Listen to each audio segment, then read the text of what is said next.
रसूल अकरम सल्लल्लाहु अलैहि वसल्लम ने फरमाया कि तुम में से कोई शख्स मोमिन नहीं हो सकता जब तक इसको अपने माँ बाप, अपनी औलाद और सब लोगों से ज़्यादा मेरी मोहब्बत ना हो।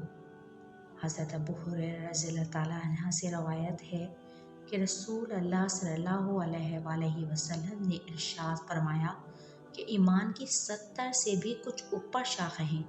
इनमें सबसे आला और अफजल तो ला इलाहा इल्लल्लाह का कायल होना यानी तौहीद की शहादत देना है, और इनमें अदना दर्जे की चीज़ अजियत और तकलीफ़ देने वाली चीज़ों का रास्ते से हटाना है। और हया ईमान की एक अहम शाख है।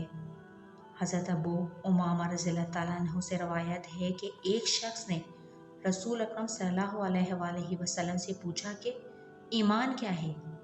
आप सल्लल्लाहु अलैहि वसल्लम ने फरमाया कि जब तुमको अपने अच्छे अमल से मुसर्रत हो और बुरे काम से रंज व कलक हो तो तुम मोमिन हो।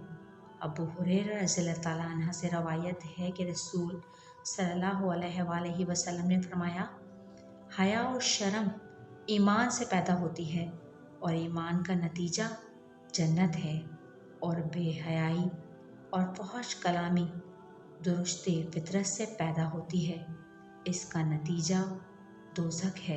रसूलुल्लाह सल्लल्लाहु अलैहि वसल्लम ने फरमाया, हया और ईमान दोनों एक दूसरे से वाबस्ता हैं। जब इनमें से एक उठा लिया जाता है तो दूसरा भी उठा लिया जाता है।